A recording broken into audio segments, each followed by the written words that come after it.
ابھی بھی اگلا سوال ہے، سورج گرہن اور چاند گرہن کی اسلام میں کیا اہمیت ہے، اور سائنٹیفکلی اس کی ایکسپلینیشن بھی فرما دیں۔ سائنٹیفکلی تو میرا خیال ہے آج کل سارے ہمارے مسلمانوں کو پتہ ہی ہے کہ چاند گرہن اور سورج گرہن کیوں لگتا ہے جی ویسے یہاں پہ ہندوانہ معاشرے میں بڑی عجیب و غریب باتیں بھی مشہور تھی، ایون یہ بھی مشہور ہے کہ جی وہ چاند گرہن یا سورج گرہن لگا ہو تو یعنی کوئی پریگننٹ عورت جو ہے وہ باہر نہ نکلے، یہ ہو جائے گا۔ یہ ساری اسلام کے ساتھ تو یہ توہمات میں اسلام بلیو نہیں کرتا، اسلام کی تعلیمات بڑی یعنی واضح ہیں۔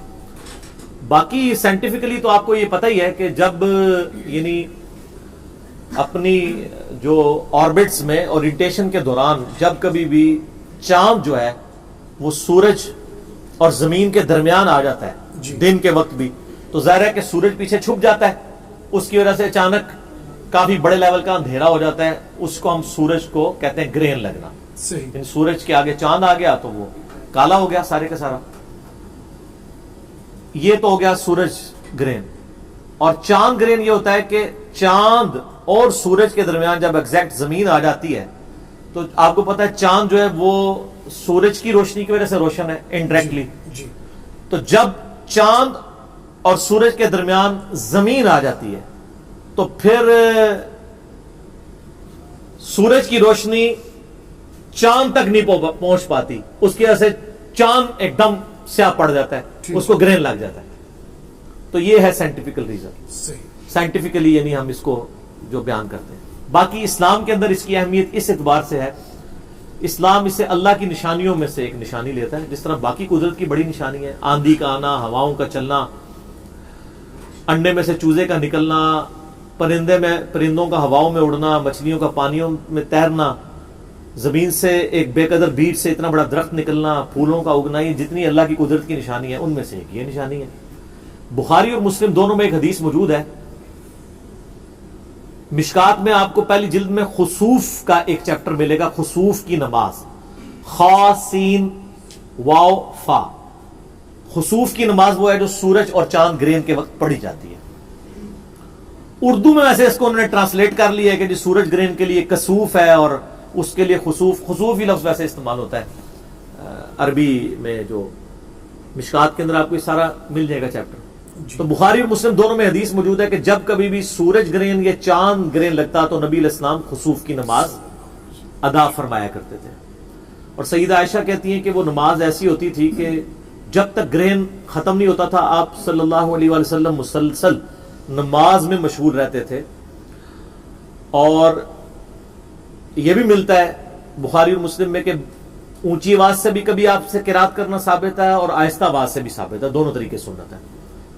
اور اس میں قیام سورۃ البقرہ پوری پڑھی اور اتنا ہی لمبا رکوع کیا، اور رکوع کے بعد پھر قیام میں واپس آئے، پھر پہلے قیام سے تھوڑا چھوٹا قیام کیا اور پھر دوبارہ رکوع کیا، یعنی ایک رکعت میں 2 قیام اور 2 رکوع، پھر دوسری رکعت میں بھی 2 قیام اور 2 رکوع کیے، حتیٰ کہ جب گرہن ختم ہو جاتا تو آپ علیہ السلام سلام پھیر دیتے۔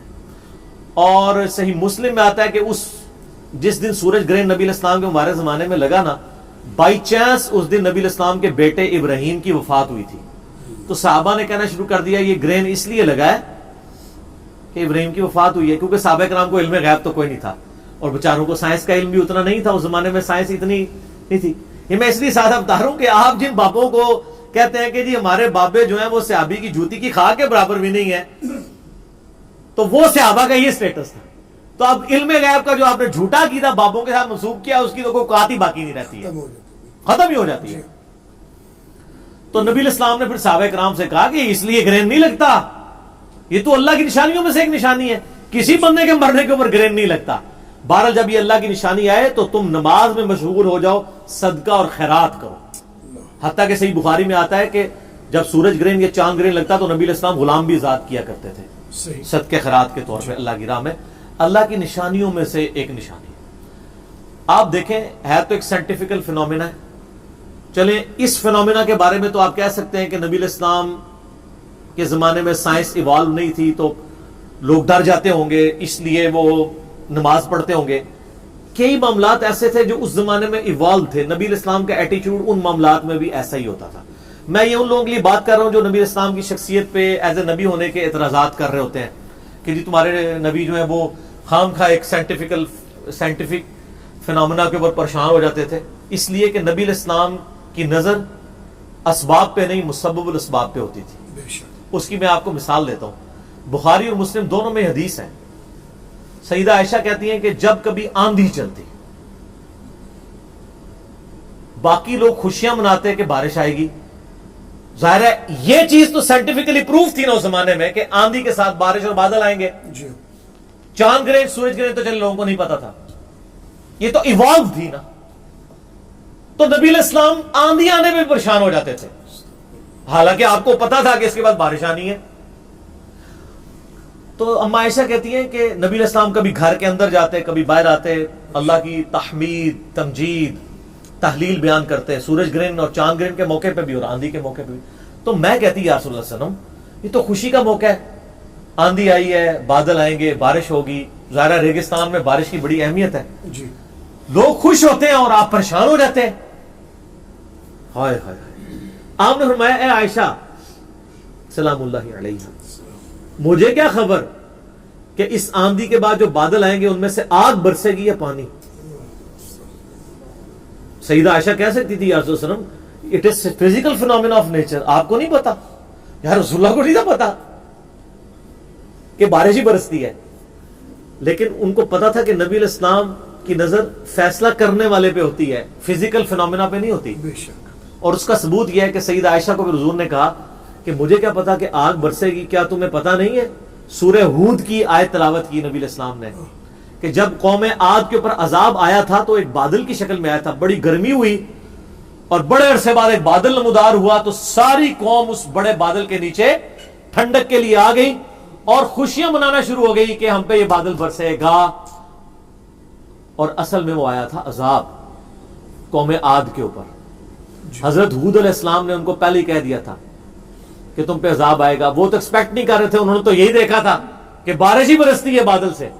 جب وہ ساری قوم بادل کے نیچے جمع ہوئی، اللہ کی طرف سے آگ برسی، سارے بھسم ہو گئے. تو نبی علیہ السلام نے فرمایا مجھے کیا پتا کہ یہ جو بادل آئے ہیں اس میں میری قوم کے اوپر آگ نازل ہو جائے. تو یہ نبی علیہ السلام کا اللہ تعالیٰ کے بارے میں یقین کا ایک اعلیٰ ترین لیول ہے. انبیاء اکرام علیہ السلام اسباب پہ نظر نہیں رکھتے، مسبب الاسباب پہ رکھتے. بے شک. تو سورج گرہن اور چاند گرہن کی بس اتنی ہی اہمیت ہے کہ جس طرح قدرت کی اور بڑی نشانیاں ہیں ان میں سے یہ نشانی ہے. باقی اس کے ساتھ جتنے توہمات لوگوں نے جوڑے ہوئے ہیں، آج کے لوگوں نے کیا صحابہ اکرام نے بھی جوڑ لیا تھا کہ انہوں نے کہا کہ نبی علیہ السلام کے بیٹے کی ڈیتھ ہوئی ہے اس لیے گرہن ہوا، تو نبی علیہ السلام نے اس کو اسی وقت کنڈیم کر دیا کہ ان چیزوں کے اس کے ساتھ ریلیٹ نہ کرو. ایسا نہیں ہوتا، یہ اللہ کی نشانیوں میں سے، یعنی اللہ تعالیٰ جب چاہتا ہے اس کے ساتھ ایسا معاملہ کرتا ہے. نبی علیہ السلام نے اس کو کسی شخصیت کے ساتھ منسوب نہیں کیا. ٹھیک ہو گیا؟